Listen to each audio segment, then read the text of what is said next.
बच्चा लोग हवे न्यूक्लियस पर लेक्चर नंबर 07 आम तो न्यूक्लियस हवे पतवा आव्युं छे लगभग आ छेल्लो लेक्चर होई शके ट्राय करीश के आज खेंची लऊं बे वस्तु भणाववानी छे श्रृंखला प्रक्रिया अने रिएक्टर पण जो कि श्रृंखला प्रक्रिया प्रॉपर शीखशो ने आज मारी जोड़े तो रिएक्टर तमे जाते वाँची लेशो साहेब आवड़े ज छे ओके।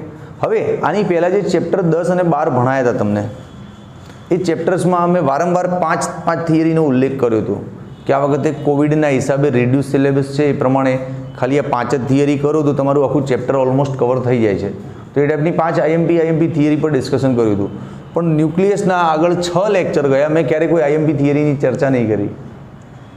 हवे चेप्टर पतवा एटले आजे करी दઉં पहेला तो तमने एवा 4-5 आईएमपी प्रश्नों कही दઉં जे करवाथी तमारुं आखुं चेप्टर ऑलमोस्ट कवर थई जाय छे। जेम के पहलू है न्यूक्लियर बळ अने एना लक्षणोवाળી थियरी न्यूक्लियर बळ प्लस लक्षणों। बीजू है पेलू न्यूक्लियन दीठ बंधन ऊर्जा विरुद्ध परमाणु दळांकनो आलेख है ने पेलो 4/9 खानानो हाँ ए आलेखनी अंदर दळ क्षति ने दळ क्षति माटे आइन्स्टाइन भी है सापेक्षवाद हाँ बंधन ऊर्जा आ बधुं एक ज चर्चा है आखो एक ज लेक्चर हतो आनी पर मोटो आ एक आईएमपी प्रश्न है बराबर। पछी सरेराश जीवनकाळ अने अर्धआयु अने रेडियो एक्टिविटीनुं इंट्रोडक्शन लेक्चर आप्यो तो मैं रेडियो एक्टिविटी एनी व्याख्या एना एकमों एनो चरघातांकीय सूत्र नहोतुं पेलुं n बराबर n0 e⁻ λt हाँ नी साबीती। पछी सरेराश जीवनकाळ आ 4 प्रश्नों है अगत्यना जे करवाथी ऑलमोस्ट तमारुं रिड्यूस सिलेबस प्रमाणे आ वखतनो अभ्यासक्रम तैयार थई जाए वांधो नहीं आवे एक्जाम में। हवे 5मो प्रश्न आजे भणाईश श्रृंखला प्रक्रिया it is an important question from the exam point of view. श्रृंखला प्रक्रिया आ तो लखी लीधुं ने बधाए है ने ओके चलो। अरे यार आ बोर्ड काळुं काळुं थई जाय छे। श्रृंखला प्रक्रिया तमे जाणो छो कि युरेनियम पर न्यूट्रॉननो मारो चलाववामां आवे तो युरेनियमनुं विखंडन थाय। आ प्रक्रियामां बहु बधी ऊर्जा अने नवा 3-4 न्यूट्रॉन उत्पन्न थाय खबर छे ने। आ तो जेम के जुओ हूँ आनी वात करूँ छूँ कि भाई आ युरेनियम है एनी पर न्यूट्रॉन कणनो मारो करो युरेनियम पर न्यूट्रॉन कणनो मारो करो एटले एनुं विखंडन थई नवा न्यूक्लियसो बने अने साथे नवा न्यूट्रॉन कण पण उत्पन्न थाय। शुं छे आ न्यूट्रॉन कण बराबर।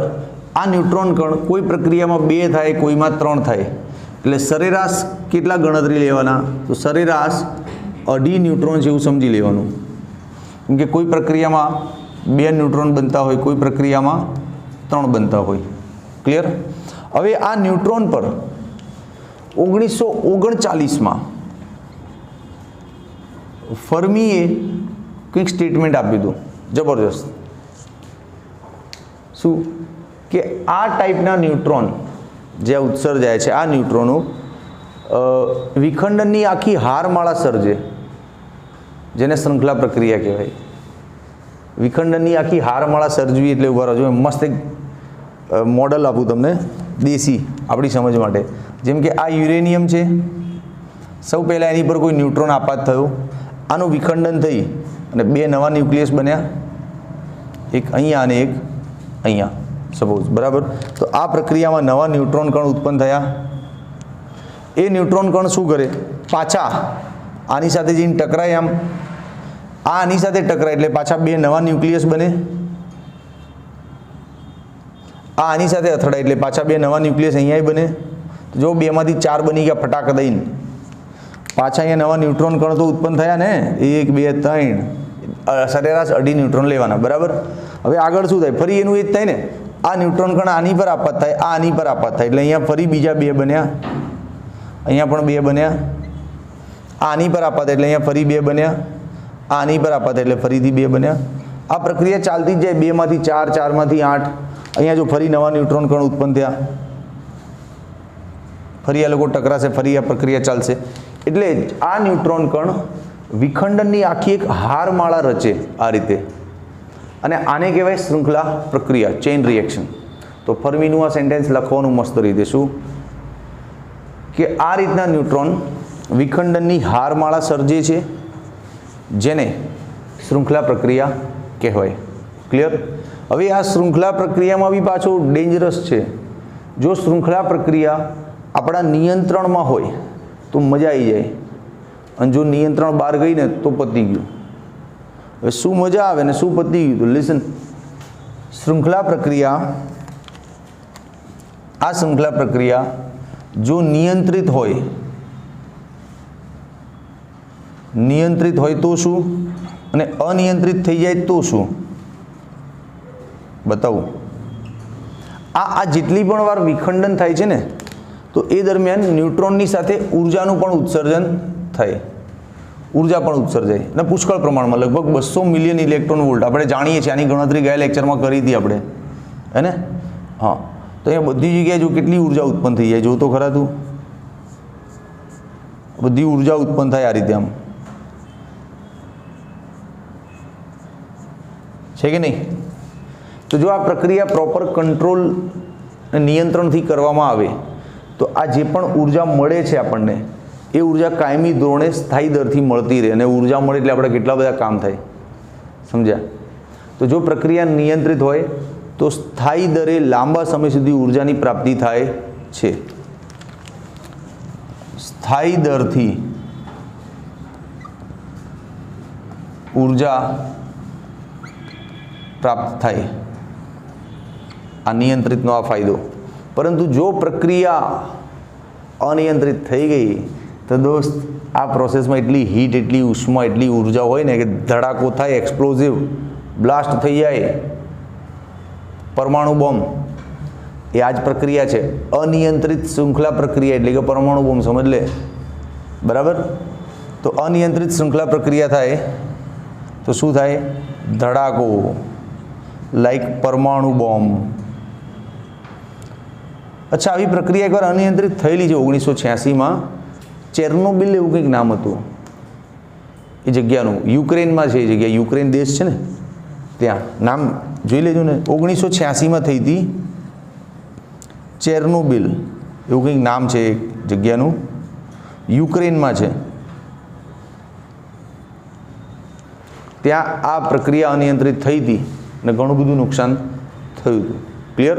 તો જ્યારે પણ શૃંખલા પ્રક્રિયાનો પ્રશ્ન પૂછાય તો ઇન્ટ્રોડક્શનમાં આટલું આપણે લખવું પડે।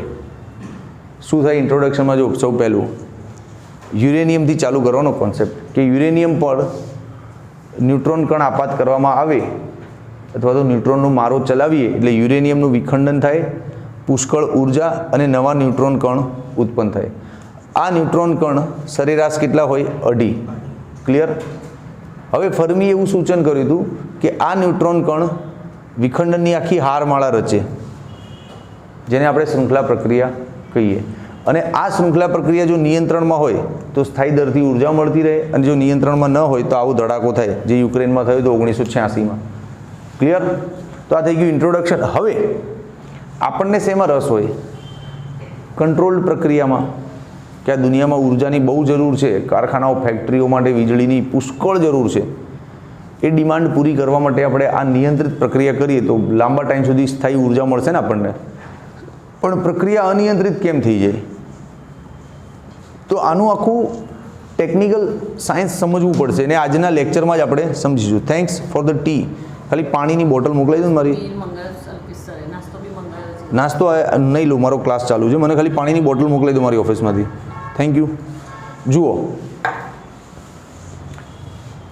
તો પ્રક્રિયા અનિયંત્રિત કેમ થઈ જાય અને પ્રક્રિયા નિયંત્રિત કઈ રીતે રાખવી? તો એકચ્યુઅલી એક સફળ શૃંખલા પ્રક્રિયા કરવામાં ઘણી મુશ્કેલીઓ આવતી હોય છે, અને જો એ મુશ્કેલીઓનું નિવારણ ન મળે તો કાં તો પ્રક્રિયા બંધ થઈ જાય તરત, કાં પ્રક્રિયામાં આવો ધડાકો થઈ જાય। તો એવી 3-4 મુશ્કેલીઓ છે જેની પર આજે વાત કરીશું, અને એ મુશ્કેલીઓનું નિવારણ પર આજે જ લેક્ચરમાં જ લઈને જઈશું. આનો સ્ક્રીનશોટ લઈ લો, ત્યાં સુધી હું મારી ચા બી બતાવી દઉં. ચાલ ભાઈ, મસ્ત ચા હતી, મજા આવી ગઈ. હવે શૃંખલા પ્રક્રિયાને નિયંત્રિત કરવામાં શું શું મુશ્કેલીઓ આવતી હોય એ મુશ્કેલી અને એના નિવારણો બહુ મસ્ત ચર્ચા છે. તો જુઓ, મુશ્કેલીઓ છે ને, એક કામ કરો, અહીંયા વચ્ચોવચ્ચ ટાઇટલ લખું, મુશ્કેલીઓ.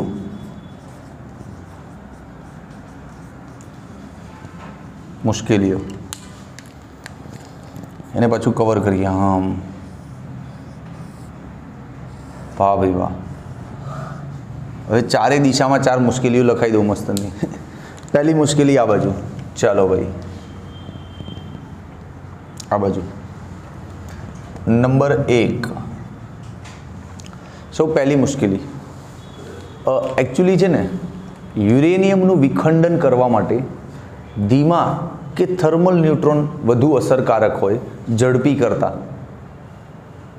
ઝડપી ન્યુટ્રોન કરતાં ધીમા ન્યુટ્રોન જો ટકરાય ને તો યુરેનિયમનું વિખંડન પ્રોપર થાય. તો આ એક જાણકારી છે, સમસ્યા નથી, મુશ્કેલી નથી, આ એક જાણકારી છે. શું કે ધીમા ન્યુટ્રોન વધુ અસરકારક છે. અસરકારક કોના કરતાં? ઝડપી ન્યુટ્રોન કરતાં. આ એક જાણકારી છે ભાઈ, હજી સમસ્યા તો આવી નથી. સમસ્યા હવે આવશે. ન્યુટ્રોન ધીમા હોવા જોઈએ અને યુરેનિયમ સાથે ટકરાવવા જોઈએ. આ 2 જરૂરિયાતો છે. શું 2 જરૂરિયાતોનું પાલન થતું હોય તમારી પ્રક્રિયામાં તો વાંધો નહીં આવે. પાલન નહીં થતું, કેમ કે જેવું કોઈ ન્યુટ્રોન યુરેનિયમ સાથે ટકરાય ને, જેવો કોઈ ન્યુટ્રોન યુરેનિયમ સાથે અથડાય એટલે નવા ન્યુટ્રોન પેદા થાય. જાણીએ જ છીએ આપણે, સરેરાશ 2.5 ન્યુટ્રોન હોય. હું 3 લઈ લઉં, ચલ જલસા કરે. 1, 2 અને 3 ન્યુટ્રોન. બરાબર. આ ન્યુટ્રોન બહુ ઝડપી હોય ભાઈ, બહુ ઝડપી હોય. એટલે પહેલું તો ધીમા નથી, એટલે આપણને તે લોચો પડ્યો, ઝડપી છે. અને ઝડપી હોવાની સાથે બીજું શું ખબર છે? યુરેનિયમના દ્રવ્યમાંથી છટકી જાય તો વિખંડન જ ના થાય, પ્રક્રિયા બંધ થઈ જાય. કેમ છટકી જાય? બહુ ઝડપી હોય ને, એટલે દિશાહીન ઝૂમ બહાર નીકળી જાય, મટીરિયલની બહાર જ નીકળી જાય, ઉત્પન્ન થાય એવા જ નીકળી જાય. તો 2 તકલીફ પડી. શું? એક તો બહાર નહીં નીકળવા દેવાના, चेम्बर अंदर राखो तो नहीं यूरेनियम जोड़े અથડાશે कौन? 2 न्यूट्रॉन ही जब भाग जाएगा, अपन ने तो घर से एक ही न्यूट्रॉन डाला है अंदर, बाकी का न्यूट्रॉन तो अंदर ही पैदा हो रहा है और अंदर ही टकरा रहा है कि नहीं? अब ये न्यूट्रॉन जतो रहेशे तो आगळનું विखंडन करशे कोण? એટલે એક તો ન્યુટ્રોનને રોકવો, પછી એને સ્લો કરવો, એને ધીમો પાડવો. આ 2 વસ્તુ આપણે કરતા આવડવી જોઈએ. તો રોકવાનો કઈ રીતે? તો જો આ મુશ્કેલી થઈ ગઈ કે ઝડપી ન્યુટ્રોન છે માટે છટકી જશે, છટકી જાય, આ મુશ્કેલી. આ બે સમસ્યાઓ થઈ ગઈ ને. એક તો છટકી જવાની સમસ્યા, એને રોકવાનો, એને ઝડપી છે એને સ્લો કરવાનો, આ 2 સમસ્યાઓ. તો આ છે તમારી સફળ શૃંખલા પ્રક્રિયાની આડે આવતી પહેલી મુશ્કેલી. The first problem you will face. હવે આનું નિવારણ શું? આનું સોલ્યુશન શું? તો આનું નિવારણ તમને અહીંયા આપું મસ્ત, આ બાજુ આપું જુઓ. નિવારણ કઈ રીતે એને સ્લો કરવો અને એને છટકતો કઈ રીતે અટકાવવો. તો જો છટકી ન જાય એ માટે શું કરવાનું ખબર છે? ચેમ્બર, અરે યુરેનિયમ ચેમ્બરમાં જ મૂક્યો હશે ને, હાથમાં લઈને ગયા છો, ले यूरेनियम आजा न्यूट्रॉन धड़ाम, ऐसा नहीं होता है, ठीक है? यूरेनियम ने चेम्बરમાં મૂક્યો છે, એ ચેમ્બરની આંતરિક દિવાલો અંતર્ગોળ રાખો અને પરાવર્તક રાખો. જેમ પ્રકાશ પરાવર્તન સપાટી હોય ને, એ સપાટી પર પ્રકાશ અથડાય એટલે પાછો આવે. તો આ ન્યુટ્રોન પરાવર્તક સપાટી બનાવો અંદર, કે જો એ ન્યુટ્રોન છટકીને જશે દિવાલથી ટકરાઈને પાછો અંદર. સમજ્યા કે નહીં? હા, તો છટકી ના જાય એ માટે પરાવર્તક સપાટી બનાવો અંદરની, અને અંતર્ગોળ રાખજો તો અથડાઈને પાછો અંદર આમ ये फ्यूम ફિશુમ અંદર. બરાબર?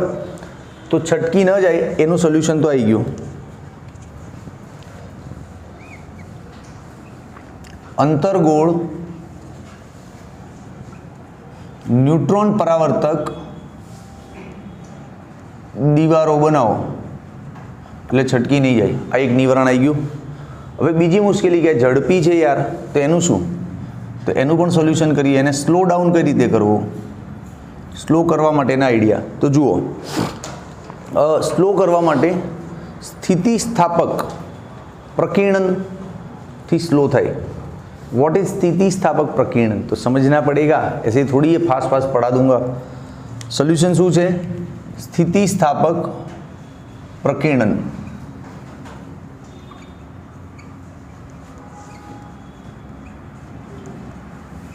હવે સ્થિતિસ્થાપક પ્રકીર્ણન એટલે શું? ન્યુટ્રોનની શોધ કોણે કરી હતી? ચેડવિક. Very good.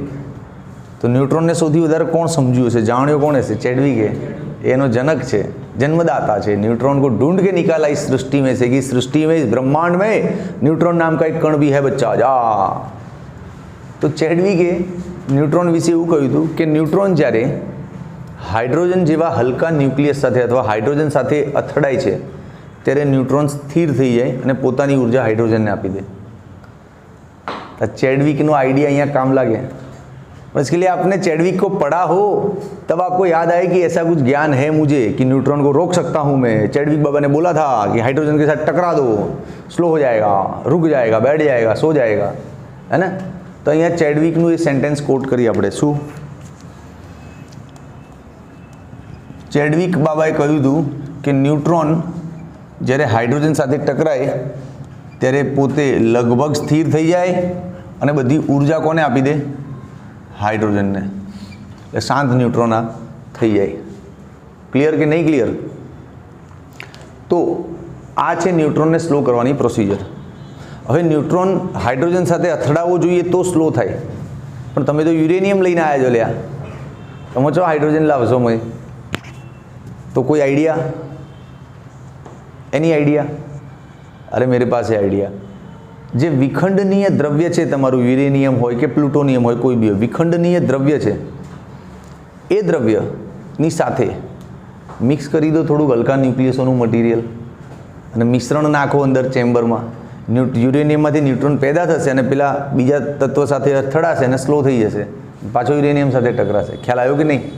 हाँ, तो प्योर यूरेनियम अंदर डालने का नहीं, उसके साथ ऐसा कुछ हल्का न्यूक्लियस डालो जिसके साथ न्यूट्रॉन की टक्कर हो पाए और वो स्लो हो जाए. समझा कि नहीं? हाँ, तो प्योर यूरेनियम डालने का नहीं. શું કરવાનું? વિખંડનીય દ્રવ્ય કહેવાય એને. વિખંડનીય દ્રવ્ય સાથે આવા હલકા ન્યુક્લિયસોનું મિશ્રણ કરો એટલે અંદર ટકરાવવા માટે ન્યુટ્રોનનું કામ થઈ જાય, હલકા ન્યુક્લિયસ. अच्छा, आ टाइपना मटीरियल ने मॉडरेटर कहवाय. हूँ शू कहवाय? मॉडरेटर. हवे मॉडरेटर तरीके तमे शू लई शको? विखंडनीय द्रव्य साथे शू मिलाई शको? तो पाणी नाखी शको अंदर, एटले पेला न्यूट्रॉन पाणी साथे बी टकराय. पाणीमां हाइड्रोजन ऑक्सिजन होय ने. हाँ, पाणी होई शके, भारे पाणी होई शके, ग्रेफाइट चाले ने कदाच बेरियम ऑक्साइड बी छे. તમે વાંચો ને ત્યાંથી. મને બેરિયમ ઓક્સાઇડ વિશે શ્યોર નથી, હું મને પ્રોપર યાદ નથી એમ, પણ આ ત્રણ તો કન્ફર્મ છે તમારા મોડરેટર તરીકે. કોણ કોણ ત્રણ? પાણી, ભારે પાણી D2O અને ગ્રેફાઇટ. બોલો, ક્લિયર છે? તો બચ્ચા લોગ પહેલી મુશ્કેલી ક્યાંથી ચાલુ થઈ અને એના સોલ્યુશનમાં શું આવ્યું? મુશ્કેલી હતી કે જે ન્યુટ્રોન ઉત્પન્ન થાય છે એ ઝડપી હોય છે અને મટીરિયલમાંથી છટકી જાય છે તો વિખંડન બંધ થઈ જાય છે. તો એને સ્લો ડાઉન બી કરો અને છટકવા બી ના દેશો. બે વિધિ કરો. તો છટકે નહીં એ માટે શું કર્યું? દીવારો જ પરાવર્તક બનાવી, એટલે ટકરાઈને પાછો અંદર જ. પછી એને ઝડપીમાંથી સ્લો કરવામાં પ્રોસેસ થોડી લાંબી લખવી પડે એમ. ક્લિયર છે ને આખું? કોઈ ડાઉટ આમાં? કોઈ સમસ્યા નહીં? ચલો, તો હવે આ પહેલી મુશ્કેલી અને એનું નિવારણ અહીંયા લખાઈ ગયું. બરાબર. હવે મુશ્કેલી નંબર 2. આ તો પહેલી હતી. હવે મુશ્કેલી નંબર 2.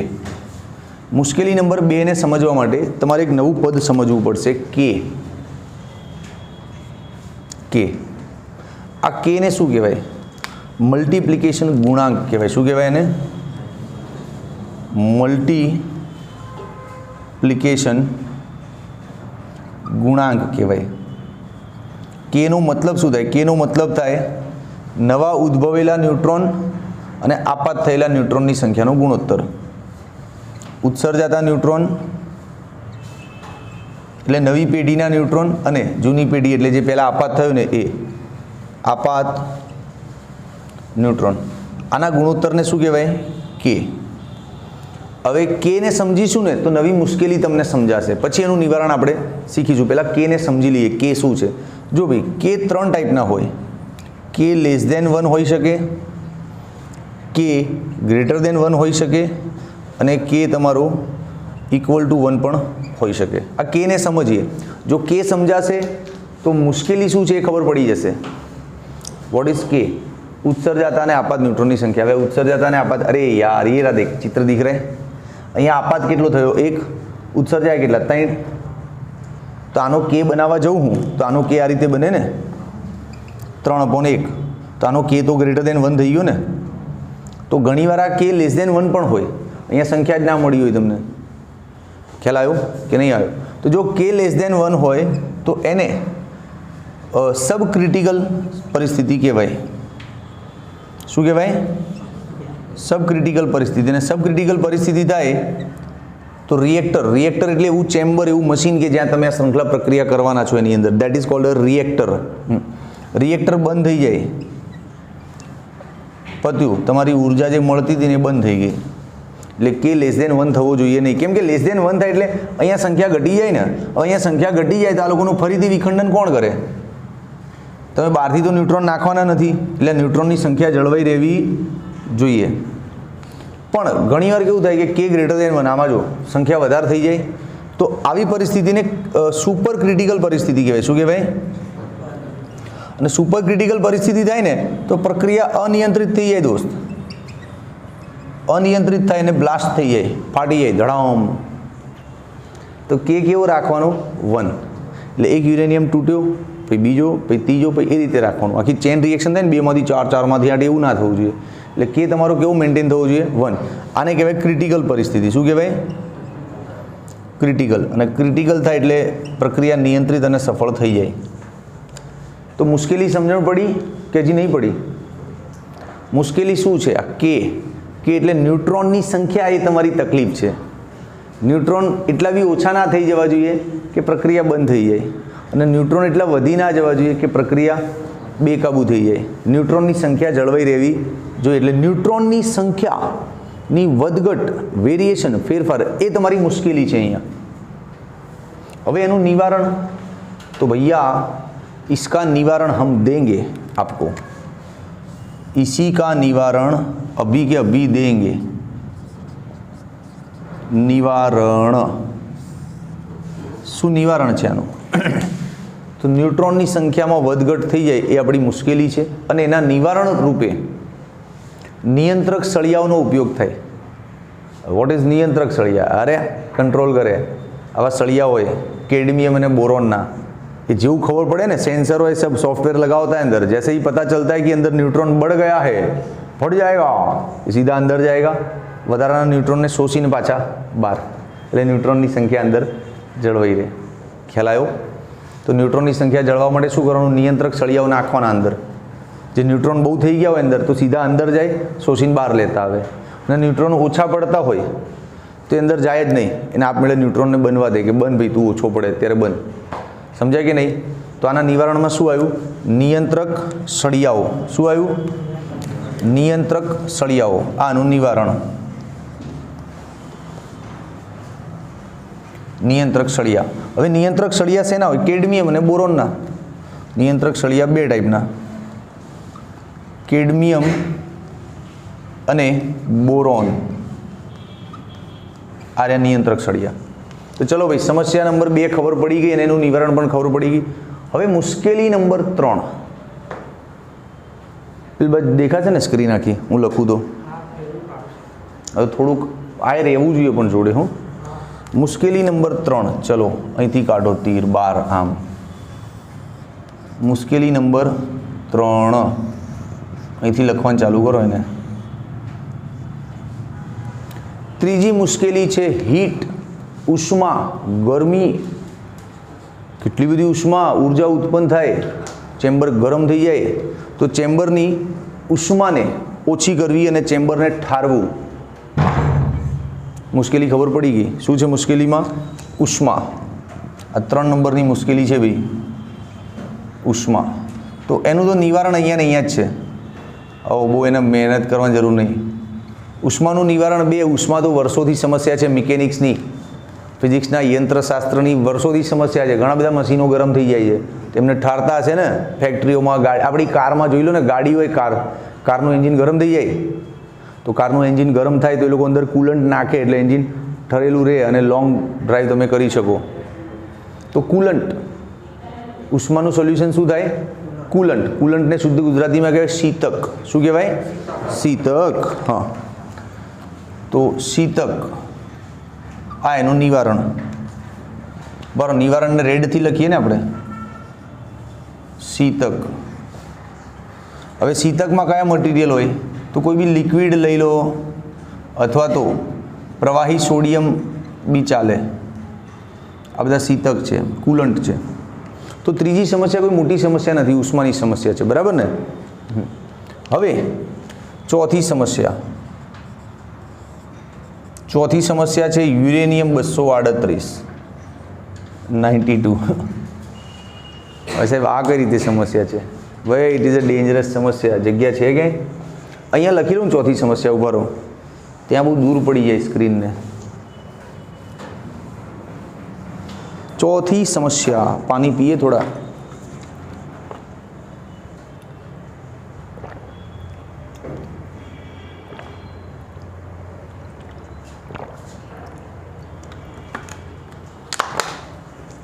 चौथी समस्या शू है? जो चौथी समस्या है यूरेनियम 238। नंबर 4। चौथी समस्या है यूरेनियम 238। શું છે? યુરેનિયમ 238 विखंडनीय द्रव्य नहीं, इसका विखंडन होगा ही नहीं। आप उस पर न्यूट्रॉन मारोगे तो वो विखंडित होगा ही नहीं। ले पत्यु। तो एम एक्सरसाइज तो साहब આપણે 238 વાળું યુરેનિયમ શું કામ લાવે? 235 વાળું લાવવાનું? પણ નેચરલી જે મળી આવે છે યુરેનિયમ, એમાં 238નું પ્રમાણ વધુ હોય છે। પછી એને પ્રોસેસ કરીને એને સમૃદ્ધ યુરેનિયમ બનાવવું પડે। સમૃદ્ધ એટલે એનરિચ્ડ યુરેનિયમ, કે જેમાં 235નું પ્રમાણ વધારો, એવો યુરેનિયમ બનાવો તો 235 વિખંડનીય છે, એનું વિખંડન થઈ જાય। એટલે તમારી મોટીમાં મોટી સમસ્યા શું છે? યુરેનિયમ 238, એને સમૃદ્ધ બનાવવું પડે। પણ એને સમૃદ્ધ બનાવવાનું રિએક્શન નથી આપ્યું થિયરીમાં, બીજી એક પદ્ધતિ આપી છે કે યુરેનિયમ 238 પોતે વિખંડિત ના થાય, પણ એની પર ન્યુટ્રોન મારો ને એટલે અસ્થાયી થાય। અસ્થાયી થઈને નેપ્ચ્યુનિયમ બનાવે, નેપ્ચ્યુનિયમમાંથી પ્લુટોનિયમ બનાવે, પ્લુટોનિયમનું વિખંડન થઈ જાય। આપણને એમ લાગે યુરેનિયમનું થયું, ના, યુરેનિયમમાંથી નેપ્ચ્યુનિયમ બન્યું, નેપ્ચ્યુનિયમ પ્લુટોનિયમ, બૂમ। જો બતાવું, લખીને બતાવું તો વધારે ખબર પડશે। જો જેમ કે આ યુરેનિયમ છે, કયો છે? 92-238। ભાઈ કેમેરામેન આ કવર થાય છે કે નહીં જોજો હો। એટલે તો ઊભા થઈ જવાનું, આળસ નહીં કરવાનું, કેમેરામેન બન્યા તો ઊભા રહીને કરવાનું થાય, હે ને? સાચું બોલી લે, આ કાં તો માના હમ પોતાની માના, મારી માના નહીં। જુઓ, યુરેનિયમ 238 પર એક ન્યુટ્રોન મારો આમ, એટલે સૌ પહેલાં તો ન્યુટ્રોનને ગળી જાય અંદર, એટલે હવે દેખાય કેવું? યુરેનિયમ જ દેખાય, પણ કેવું દેખાય? 239 વાળો। એક ન્યુટ્રોન અંદર ઘૂસી ગયો ને તો સંખ્યા વધી ગઈ ને, ઓકે। પણ આ અસ્થાયી છે, ઉત્તેજિત છે, આવું રહી જ ના શકે। એટલે આ પોતાનું સ્થાયીત્વ મેળવવા માટે પોતાની અંદરથી બીટા કણને બહાર કાઢે। શું કરે? બીટા કણ। યુરેનિયમ શેનું ઉત્સર્જન કરે? બીટા કણ, અને સાથે એક એન્ટી ન્યુટ્રિનોનું પણ ઉત્સર્જન કરે। હવે આ બીટા કણનું ઉત્સર્જન કરે તો આપણે જાણીએ છીએ રાસાયણિક પ્રક્રિયાઓમાં કે કોઈ બી તત્વ હોય એક્સ, ઝેડ અને એ, સપોઝ આ બીટા કણનું ઉત્સર્જન કરતો હોય તો બીટા નીકળી ગયા પછી જે તત્વ આપણી પાસે રહેશે એમાં Z+1 થઈ જાય, એનો એ જ રહે। આ પ્રક્રિયા અગાઉના લેક્ચરમાં પણ તમને શીખવાડી છે રેડિયો એક્ટિવિટીમાં, એટલે આની પર ટાઈમ નહીં પાસ કરી હવે કે કોઈ પણ તત્વમાંથી બીટા બહાર નીકળી જાય તો એને ઝેડમાં +1 થઈ જાય। તો અહીંયા જો આ ઉત્તેજિત યુરેનિયમે શું કર્યું? એક બીટા ઉત્સર્જિત કર્યું, તો હવે જે નવું તત્વ બન્યું એમાં અહીંયા +1 થાય એટલે શું થઈ જશે? 93 239 નેપ્ચ્યુનિયમ। ડન। હવે નેપ્ચ્યુનિયમ પણ અસ્થાયી હોય એટલે એ ફરી એક બીટાનું ઉત્સર્જન કરે, તો ये जो नेपच्यूनियम है आपका, नेपच्यूनियम જ કહેવાય, શું કહેવાય કેમિસ્ટ્રીમાં? હા, આ પણ એક બીટાનું અને એન્ટી ન્યુટ્રિનોનું ઉત્સર્જન કરે। હવે આ બીટાનું ઉત્સર્જન કરે એટલે ફરી આને અહીંયા 94 થઈ જાય અને શું બની જાય? પ્લુટોનિયમ.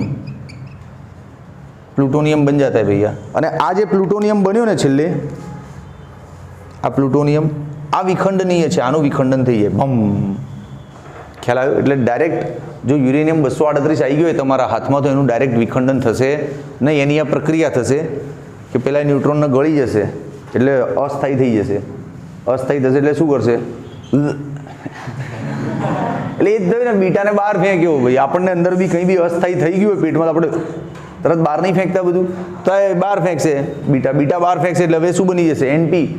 હવે એનપી બી હજી તો અસ્થાયી એટલે પણ હા, તો આપણે એક બીટા બહાર ફેંકે એટલે શું બની જાય? પ્લુટોનિયમ. પ્લુટોનિયમનું બ્લાસ્ટ થઈ જાય, ધડામ, વિખંડન, ખેલ ખતમ. બોલો ભાઈ, મજા આવી કે નહીં થિયરીમાં? 4 મુશ્કેલી છે ને 4 એના ટેકનિકલ નિવારણ મસ્ત તમને સમજાવી દીધા. હવે આમાં ધ્યાનમાં રાખવા જેવા પ્રશ્નો જે MCQ કે VSQમાં આવી શકે, જેમ કે મોડરેટરના નામ પૂછાઈ શકે. પાણી, ભારે પાણી, ગ્રેફાઇટ અને પેલું બેરિયમ ઓક્સાઇડ ચેક કરજો બુકમાં, કદાચ હોવું જોઈએ એમ. બેરિયમ ઓક્સાઇડ જોઈ લેજો, ટેક્સ્ટ બુક વાંચજો શાંતિથી. મોડરેટરમાં 3 તો કન્ફર્મ નામ છે. પછી શીતકના નામ પૂછાઈ શકે, પછી નિયંત્રક સળિયાનું મટીરિયલ પૂછાઈ શકે, કેડમિયમ, બોરોન, આવા ઘણા નાના નાના પ્રશ્નો બનતા હોય. પછી આ કેમિકલ ઇક્વેશન આવી શકે 1 માર્ક્સના VSQ શોર્ટ ક્વેશ્ચનમાં, આ પણ આવી શકે. અને મુશ્કેલીઓ અને નિવારણ તો છે જ આપણી પાસે. હવે શૃંખલા પ્રક્રિયા સરસ રીતે સમજાઈ. હવે રિએક્ટર તમારે વાંચવાનું, કેમ કે આ જ બધું શોર્ટમાં લખ્યું છે. એક ચેમ્બર લઈ લીધી, એમાં મટીરિયલ ભરી દીધું, પછી એમાં નિયંત્રક સળિયા નાખ્યા, પછી ગરમ થાય, વરાળ બને એટલે ટર્બાઇન ફરે, વીજળી બને. આવું એક દેશી આઈડિયા છે, છતાંય તમે રિએક્ટર વાંચજો. જો મારી પર ક્વેરી વધારે આવશે તો હું આવતા લેક્ચરમાં રિએક્ટર લઈ લઈશ, અને જો ક્વેરી નહીં આવે તો આવતા લેક્ચરમાં આના 1 શોર્ટ રિવિઝન કરીને દાખલા ચાલુ કરી દઈશ. બરાબર? તમે પ્રોપર આ વાંચો ને આની પછી રિએક્ટરને એકવાર વાંચી લો તો ચેપ્ટર ખતમ. ઓકે, ચલો હવે આનો સ્ક્રીનશોટ લઈ લો ભાઈ પહેલાં મસ્ત આમ.